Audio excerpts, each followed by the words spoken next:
Students, I welcome you all for today's session. In this session, I am going to continue with the third chapter in sociology, that is, social institutions. This chapter I had started in the previous session. Let us recall what we had learned in the previous session. In the previous session, we learned about the meaning of social institutions and five important features of social institutions, and also the four importance of uh, social institutions. All these things what we had discussed in the previous session, continuing with the uh, social institutions. Let us once again learn about the importance of social institutions, the four important points which we are going to learn. Apart from that, even the um, various social institutions, their role in the society, and how does it exist, that we are going to learn. That is the functions of family, functions of marriage, and as well as the functions of religion. Okay, these are the contents which we are going to learn.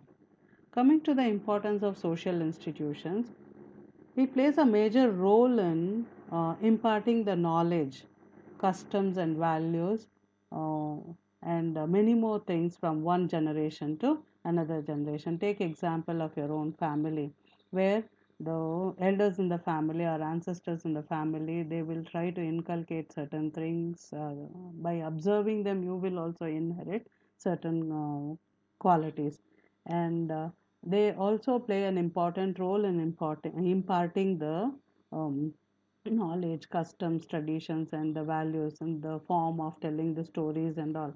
If you have heard about the stories which your grandmother would have told, or if she shares if she shares her experiences in life, all these things will make you people to learn without experiencing it, isn't it?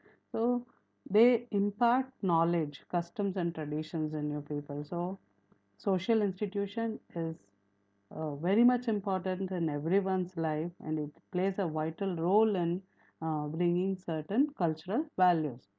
Second one, it fulfills the needs of human beings, not only the basic needs. Apart from that, it also helps to regulate, to have control over the behavior. Okay, uh, that is, at the teenage, there are so many chances to move into a wrong direction. So people who are experienced and those who are having responsibility towards the next generation, they'll try to correct you. So that is nothing but the regulation, controlling, having control over the behavior. Not only the youngsters will be controlled, even the elder people will also be controlled by the set of rules and regulations. Society helps to regulate the human behavior not to move in the wrong direction. Okay, coming to the third one, third importance of social institutions, it helps to have control over the human behavior. um, Whoever, we all know that each and every individual is a member in the society.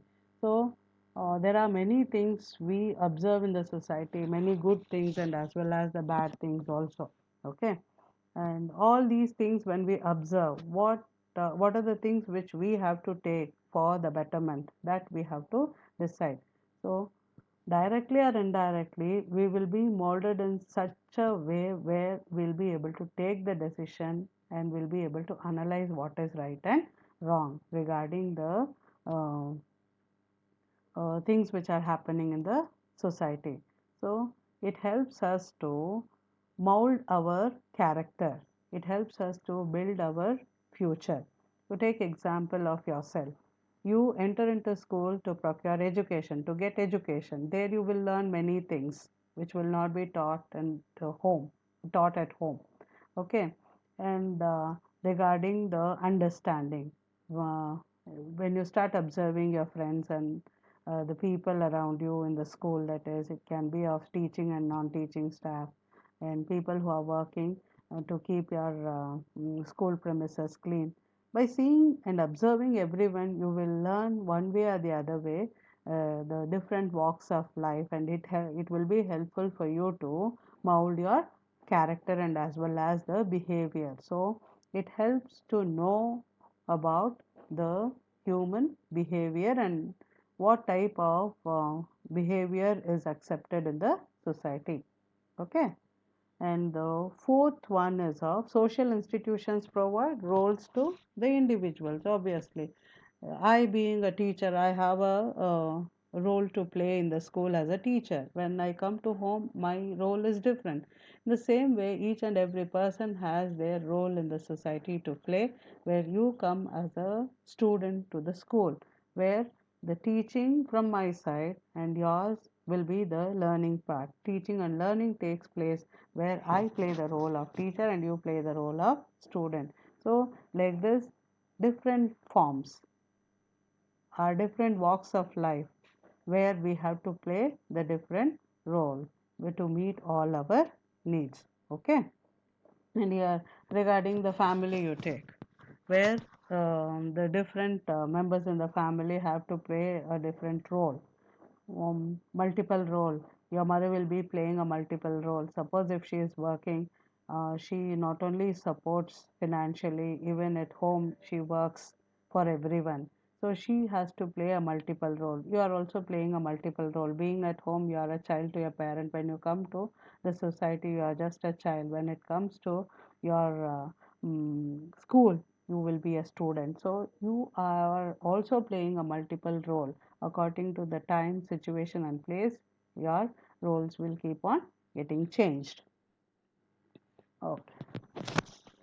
Regarding the institutions, family is considered to be the most important social institution. It is also a basic unit in the society.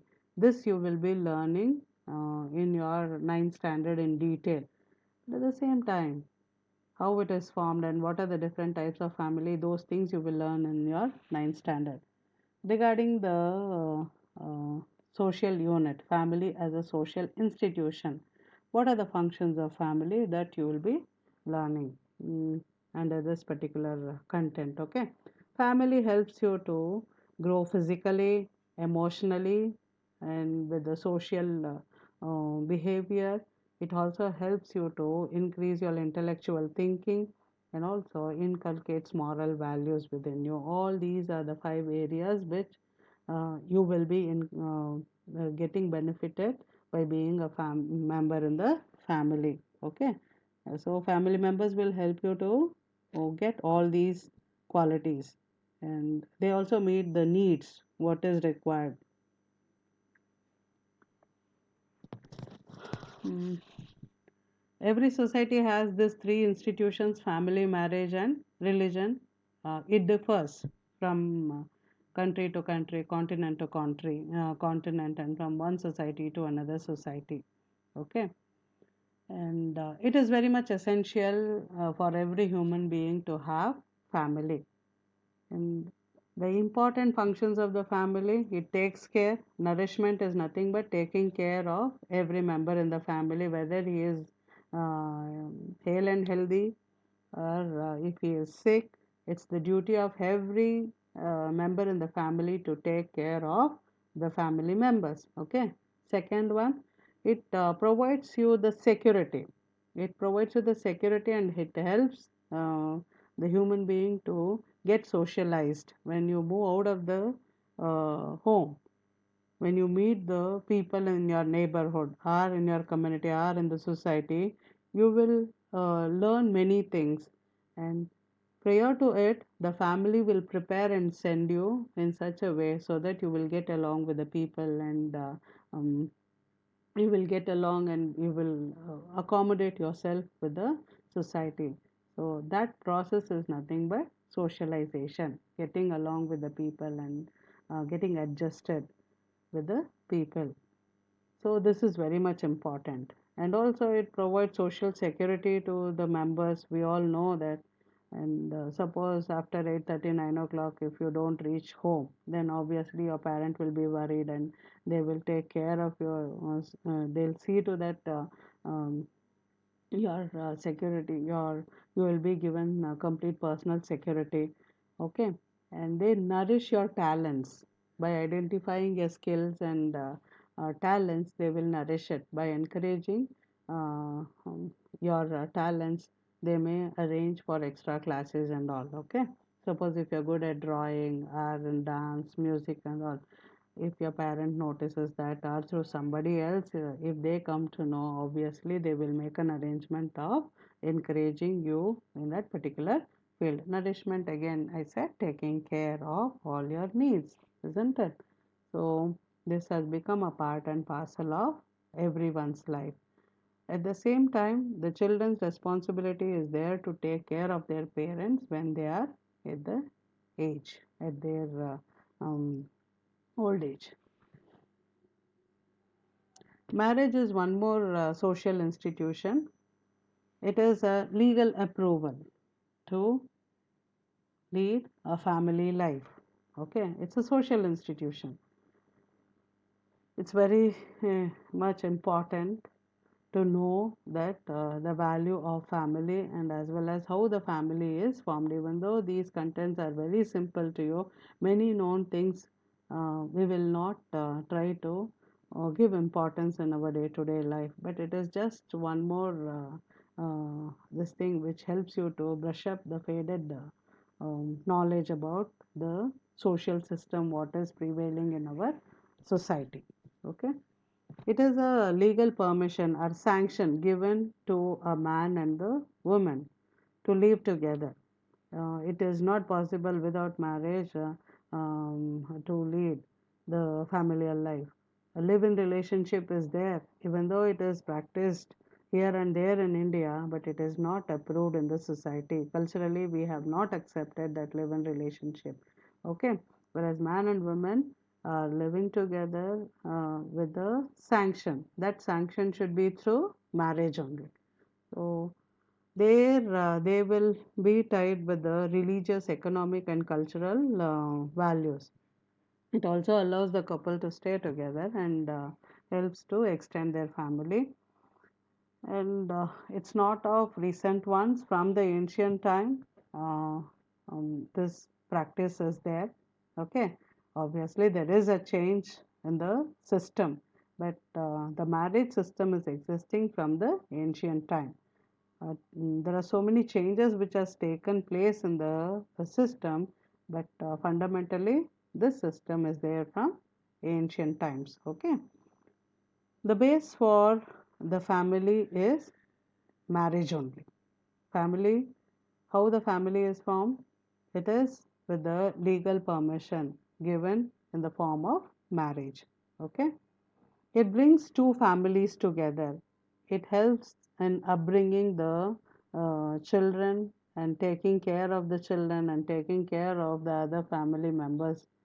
And it also often creates unity among the group of people uh, in the community, and as well as um, in the particular society too.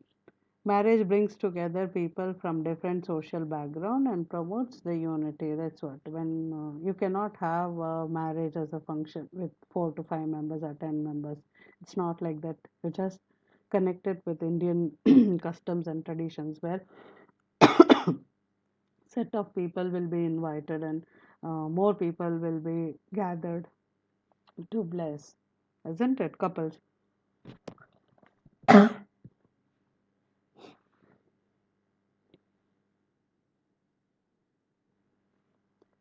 Regarding the functions, the third function is, it is a permission to have the relationship. Okay.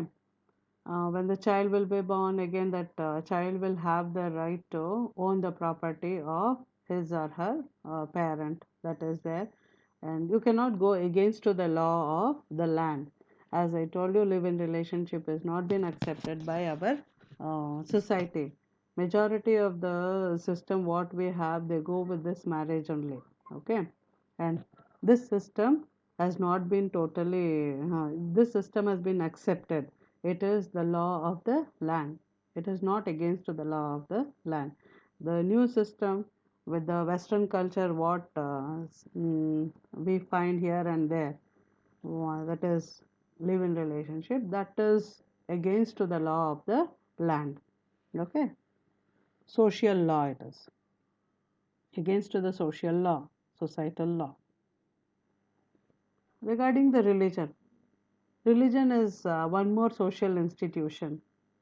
Based on this religion, we build our feelings, emotions, customs, traditions. How it is helpful for us in molding our character, that we will be learning under this. Religion is found in all the societies. We know that different kinds of people whom we find in the society, they follow different religion. Okay, it has started from the ancient times.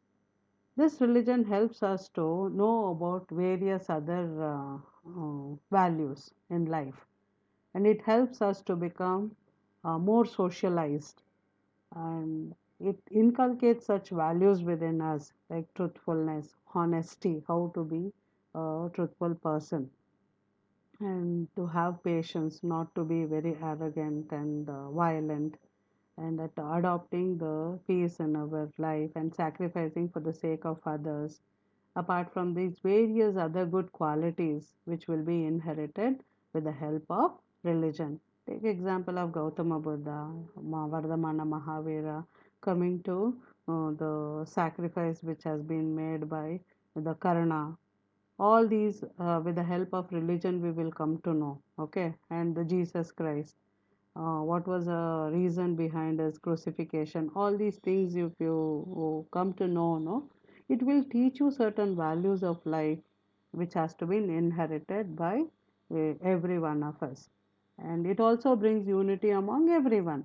We all know that religion plays a very important role in bringing the people of different communal backgrounds. Okay, even though in Hinduism we find various different sects, but at the same time we all come under one religion, that is Hinduism. It brings the unity, and it also helps us to know about the truthfulness, honesty, non-violence, which are very much essential to lead an harmonious life, peaceful life without any fights and disturbances. By employing the symbols and customs, religion creates unity among the members in the society. So, if you start fighting for our religion, then there won't be any harmony and we cannot live our life peacefully. So, India is a land which has been noted as a land with unity in diversity. In spite of having many diversities, differences, we all are united as Indians. This religion also protects the values. The values which have been protected by the religion are of truthfulness, honesty, and non-violence. And by seeing these values through many characters, we also try to mold our character in such a way to become a better human beings.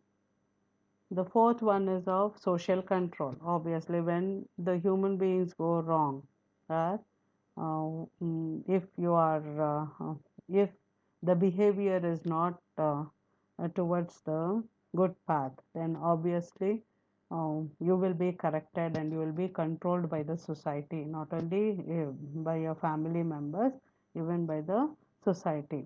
So the religion plays a vital role here, uh, that helps to control the human life in the form of God. You see, when you go to a temple, you will leave the chappals outside, and all the bad things you will, your bad thoughts will be kept aside.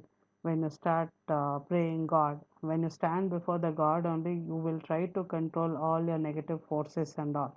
So that itself is nothing but indirectly the spiritual thoughts will control your mind, and it helps you to not to do the bad things in the temple premises. When you come out also, if you carry with the same sanctity again, control, social control will be taking place. Okay, religion guides its members to be disciplined and civilized. That is very much important in everyone's life. um, Many people will every day morning when you do puja, you will start praying for betterment of everyone, and that brings you some sort of discipline and civilized behavior. Okay, that positive behavior you can see, so religion can bring. There is a need to understand these functions of religion and stop hating other religion. That is, secularism has to be adopted by everyone of us. We cannot hate other religion by by giving importance to our religion. So secular principle is nothing but treating all the religion. Even though in our India, majority of our people who follow Hinduism, but at the same time we don't have any one religion as a national religion, isn't it? So all the religions have been treated equally. They are all equal in front of our constitution. People who belong to different religion are equally treated in our country. So India is called as an secular country. So there should not be any hatredness in connection with the religion and the people. To live our life harmoniously and for the betterment of our country, we have to adopt this secular principle. Okay. uh,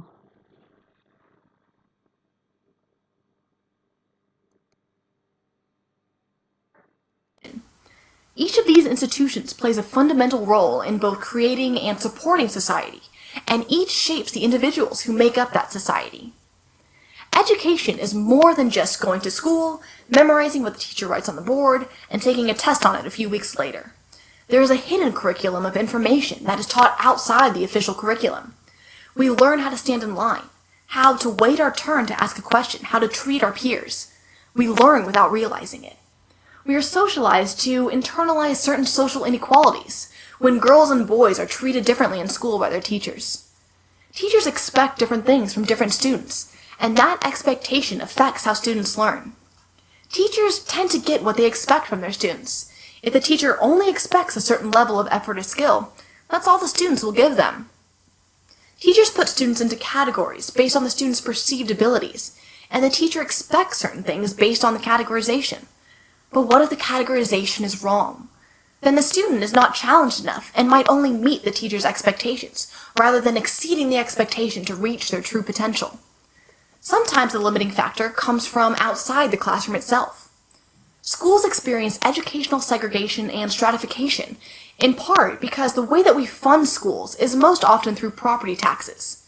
This creates inequalities between different school districts, which have different property taxes. So the schools in lower income districts will often get less funding than those in affluent neighborhoods. You can see a reflection of the socioeconomic inequalities in our society in the funding given to schools and the residential segregation that occurs based on what neighborhoods people can afford to live in. There's a lot more to the institution of education than first meets the eye. Let's see what's hidden in some other institutions. Family is another institution essential to our society. It can be defined by many forms of kinship, including blood, marriage, and adoption. In the United States, we put more value on the small nuclear family than on the larger extended family, though that depends on the society.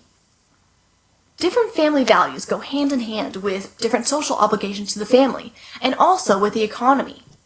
Rural families were production-based, so large families were beneficial. As people moved into cities, families became consumption-based, so having a large family actually became a strain on their resources. With urbanization came changes in expectations of family roles in childcare. There's much diversity in family forms. A family can be a married couple or single parents, or step-families or gay couples, adoptive families, generation skips where the grandparents take care of the little ones, or some other unit I haven't mentioned. There is no one uniform type of family. When we talk about family, we have to talk about marriage and divorce. New families often begin with marriage, when people join together and begin a life together. For something that was intended to be rather permanent, citizens of the United States tend to experience multiple marriages in their lifetime. We are serial monogamous as we go from one marriage or relationship to the next. This means that divorce is becoming a normal aspect of family life. But because we expect marriage to be permanent, divorce creates tension, especially when children are involved in custody battles or when a parent remarries. No family is perfect, and unfortunately, some families contain violence. We often hear of extreme cases of child abuse, where the child is physically abused, often by another member of the family. More common, though, is abuse through neglect, such as a lack of parental supervision, or poor nutrition, or insufficient clothing. Children aren't the only family members to be abused. Elder abuse occurs when families aren't ready for the responsibility of taking care of elders.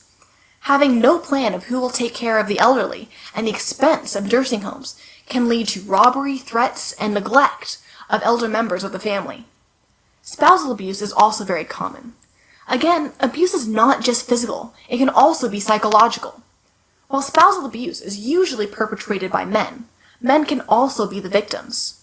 Often, it is economic issues that lead to abuse, a pattern of behavior that takes years to escalate. It is about controlling the partner and limiting their support network, which makes it difficult for victims to get out of the situation. It is difficult for abused spouses to seek help. Women's shelters don't always accept kids, while for men, the social stigma that men don't get abused keeps them quiet. There's much more to the institution of family than raising a kid. Religion is another institution that permeates our society. The religiosity, or how religious a person is, can range from private beliefs to spiritual routines to institutionalized religion, or to reading the Bible but not attending church, to celebrating Passover because your grandmother cooks dinner, to facing the Qibla and praying 5 times every day. There are many types of religious organizations. Churches are established religious bodies like the Roman Catholic Church. Sects tend to be smaller and are established in protest of an established church. They are a revival and break away from the established church, like the movement of the restoration of the 10 Commandments of God. Cults are more radical. They break away and reject the values of outside society, undergoing a complete religious renovation. They rise when there is a breakdown of societal belief systems, but they're usually short-lived because they depend on an inspirational leader who will only live for so long. Over the years, religion has been affected by social change. Modernization has led to more information being available to the public and less emphasis in society on religion, leading to secularization. Secularization, in turn, is the weakening of social and political power of religious organizations, as religious involvement and belief declines. But then you have the reaction to secularization in fundamentalism, when people go back to the strict religious teachings and beliefs, though this can create social problems when people become too extreme. In the end, in some shape or form, religion affects everyone in society. Okay. That video was all about the 3 different social institutions, how it works out in the Western world, okay, in the Western world, apart from India. It just gave a brief description about the system which works in Western countries. Okay, that's all for today. Thank you. Have a nice time. I'll be sending your assignment in the PDF form. Okay. Before writing the assignment, please go through your textbook in detail and answer the assignment questions. Okay.